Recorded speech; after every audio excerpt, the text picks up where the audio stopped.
Yo, what's going on, everyone? Welcome back to my channel. I'm KT, your friendly neighborhood personal trainer. And in today's video, we're going to go over how to set fitness goals. Now, there's no one right way to set fitness goals, right? So if this method works for you, that is awesome. But if this method does not work for you, then that's okay. You simply have to keep looking for something that does work for you. Before we get into this video, do me a favor and comment fitness goals that you have had this year and or things that you are intending to set for next year. I would love to see what those are, and let's get into it.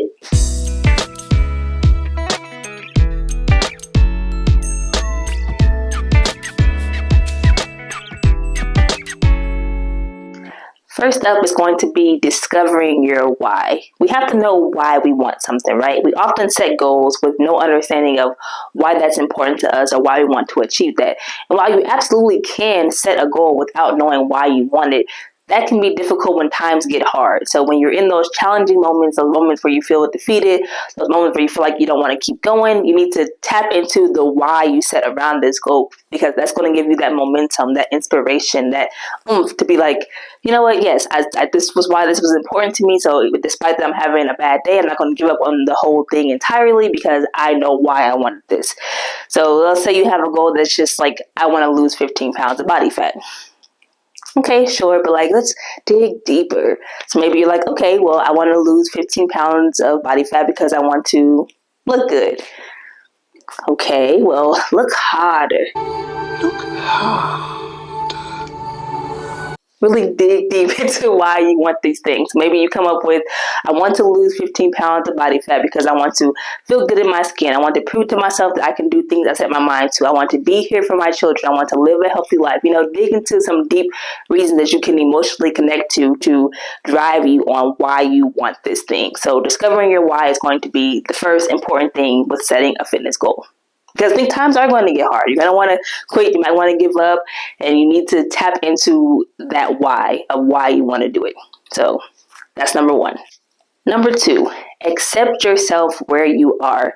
So many times I hear, I'm 30, I should have been doing this way when I was in my 20s, or, you know, something like that. Like, so what if it took you 20 years to start taking your health seriously? So what if you go to the gym, people are already running miles, and you know that you're just going to be starting with trying to walk a mile? You know, who cares where everyone else is at? Where are you at? And accept that place that you're at, because it's okay. The thing is that you're starting. So accept where you are so that you can just drop all that baggage with all these regrets and all what you should have, could have, would have been doing.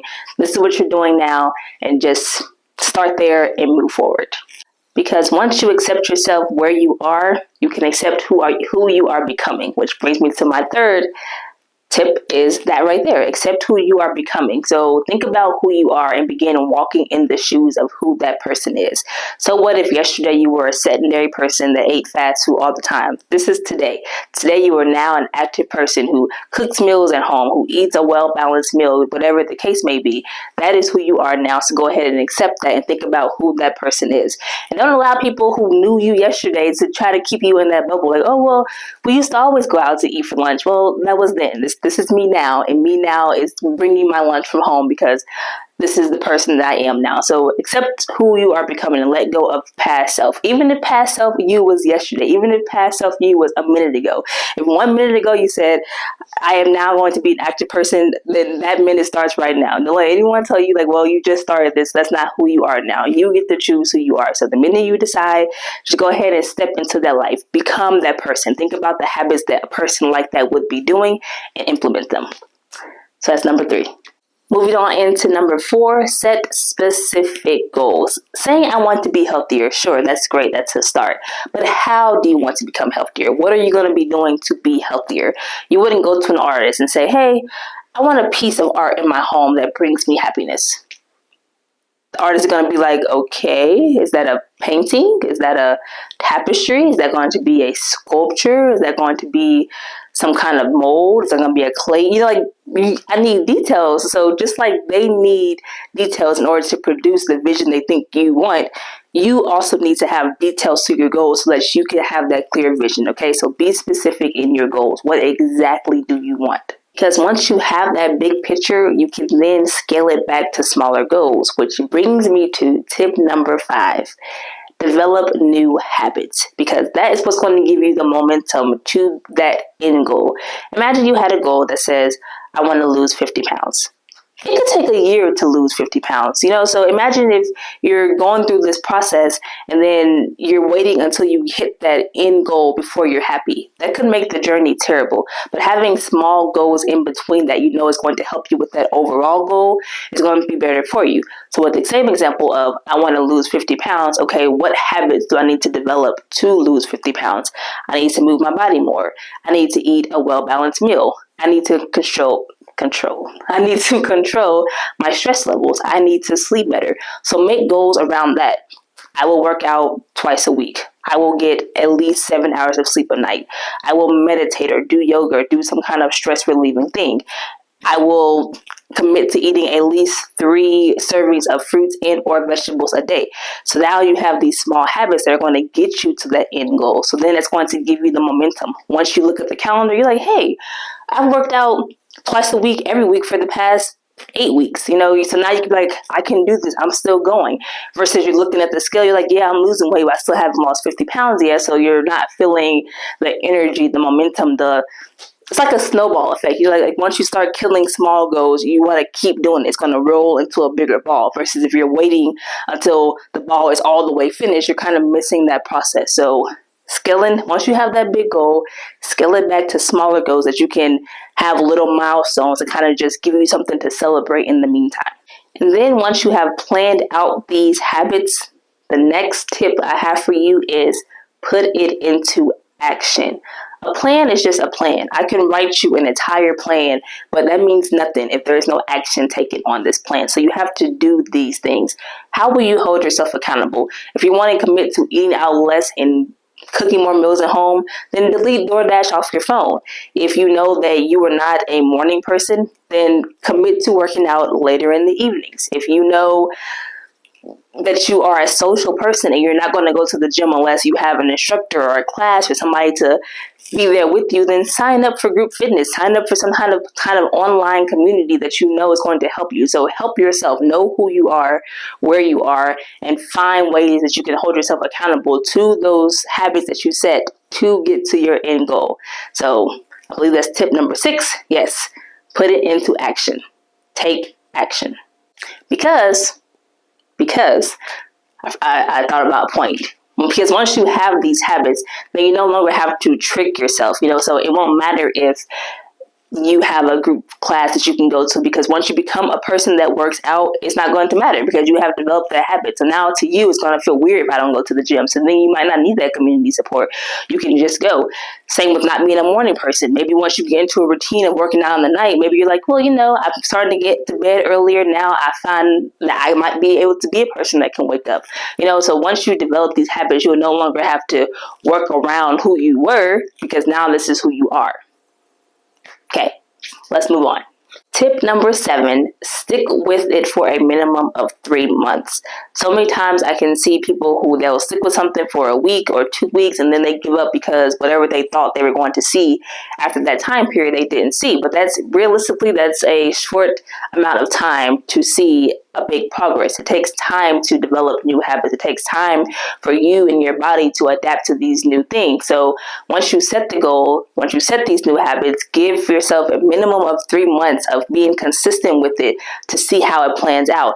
And I emphasize consistent because just because you do it for 3 months, but you were inconsistent the whole time, that doesn't mean that it didn't work. It means you didn't do the work. So we have to be consistent. If you set a goal for working out twice a week for 3 months, but then you end up only working out once a month for 3 months, you can't say, I worked out for 3 months, but nothing happened. Like, yeah, but you weren't consistent during those 3 months. So pick something, be consistent with it, and stick it out for 3 months before you decide to change course or just say, this didn't work.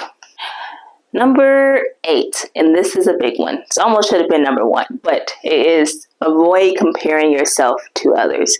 Please stop doing that. People have so many different variables. People have different genetics. People have different time availability. People have different reactions to exercise. People have different energy levels. There's so much that makes us unique a person. So when you're trying to compare yourself to someone else, unless that person is identical to you, and even a twin that you shared a womb with would still be different than you, you can't, you can't compare yourself to them. So you be you and you let them be them. As long as you are giving your best every single day, that's all that matters. And sometimes your best could change. Your best on Monday could be a 1 hour workout and a perfect day of eating. Your best day on Wednesday could be a 30-minute workout, perfect breakfast. Maybe you psych off in the dinner, but as long as you know that that day you gave the best that you could give, it's something to be proud of. And on top of that, also do not compare yourself to old versions of yourself. I myself have fallen victim of this one. And that's because we change, as time goes on. Not only do we change mentally, we change physically as well. The body you had, I'm sorry to say, in your late teens and your early 20s is not the same body you're going to have in your late 20s and early 30s. I'm telling you, things are going to change. Metabolism might slow down. Energy levels might be different. You might have different commitments, different responsibilities. So you're going to be at a different place in your life. So being able to eat junk food, barely work out, and maintain the same weight, that might have worked in your earlier days, but that might not work now. So you have to understand where your body is, relearn your body, and do what works for it in the now. So this tip, avoid comparing yourself to others and avoid comparing yourself to past versions of you. Yeah. Okay. Rolling right on through this. So number 9 is going to be to...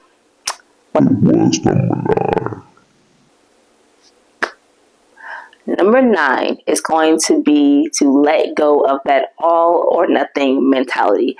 This is the idea that if I can't put forth the level of effort that I set out to put in, I'm just not going to do anything at all. And I say let go of this because in some cases, I will say most cases, some is better than none. So imagine you had a goal of, I'm going to work out 3 days a week for 30 minutes. So if you do this by the end of the week, 30 times 3 is 90 minutes. So you would have worked out for 90 minutes. Okay. So let's say Monday comes, you're feeling it. You do the whole 30 minutes. It's Motivation Monday. So you set out, you're encouraged. Come Wednesday, you're like, I don't really have the energy for 30 minutes. I could do 15 minutes, but if I can't do 30, then what's the point of not doing any, right? So you just skip the whole day because you didn't have the energy to do 30 minutes. Although you could have done 15, you could have done 10, but since you couldn't put in the full effort of 30 minutes that you set out to do, you just said, I'm not going to do it at all. So you skip that day. Come Friday, you feel bad about Wednesday, so you do the whole 30 minutes. So at the end of that week, you got through 60 minutes of workout, which is still good. You did something, right? But imagine when Wednesday came around, instead of you saying, I'm not going to do any, you still did some. So you say, well, I can't do 30 minutes, but let me just do 15. I got time, I got energy for that. So by the end of that week, you would have gotten through 75 minutes of workout. So no, it's not 90, but it's still more than 60. So some is better than none. It's still movement. You can apply that to anything when it comes to your nutrition, the amount of steps you want to get in, whatever, how long you want to meditate.